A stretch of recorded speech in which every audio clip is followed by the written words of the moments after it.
بسم اللہ الرحمن الرحیم۔ سنی شام غریباں، یہی نام ہے نا اس پروگرام کا، سنی شام غریباں۔ میرے سنی بھائی کہتے ہوں گے کہ یہ شام غریباں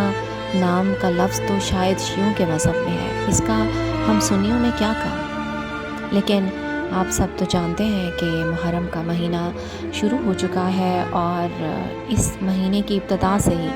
شیعوں میں تو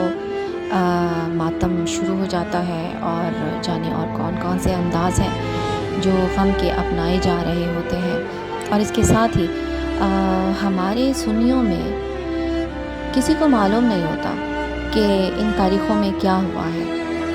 اور فنکشن چل رہے ہوتے ہیں، دعوتیں چل رہی ہوتی ہیں، اور وہی ہنسی مذاق۔ ہاں، کچھ لوگ ہوتے ہیں جو اس محرم میں ہونے والے واقعات کا ذکر بھی کر رہے ہوتے ہیں اور جانتے ہیں کہ اس ماہ میں کیا ہوا ہے، لیکن پھر کیا ہوتا ہے، اور ہم سنی اور شیعہ ایک دوسرے کے اوپر ہماری فکر بازی ہو رہی ہوتی ہے، اور ہم سنی ان شیعوں کو بہت زیادہ غلط کہہ رہے ہوتے ہیں، ان کے کاموں کو، ان کے انداز کو، اور ان کی ناراضگی میں اور ان کے غصے میں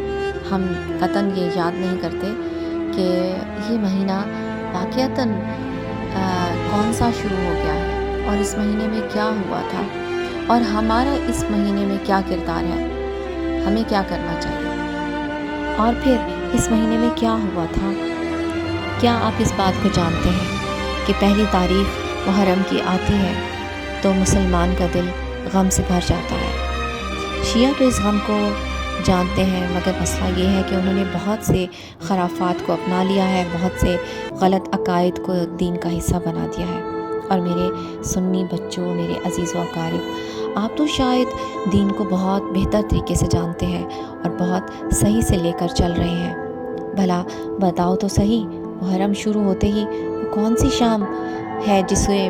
پوری دنیا میں شام غریباں کہا جاتا ہے؟ اس شام غریباں کو سمجھنے کے لیے ہمیں خود سے بہت سے سوالات کرنے ہوں گے۔ آئیے ہم خود سے وہ سوالات کرتے ہیں، ہو سکتا ہے ان سوالوں کا جواب تلاش کرتے کرتے ہم اس شام غریباں تک پہنچ جائیں، اور شاید ہم بھی اس شام کا دکھ اور درد اپنے دل میں محسوس کر سکیں، جس دکھ اور درد کی وجہ سے ہمارے پیارے نبی صلی اللہ علیہ وسلم دوسری دنیا سے آ کر خواب میں آتے ہیں حضرت ام سلمہ کے، اور انہیں بتاتے ہیں کہ کس طرح سے ان کے نواسہ کی شہادت ہو گئی ہے، اور انہوں نے ان کا خون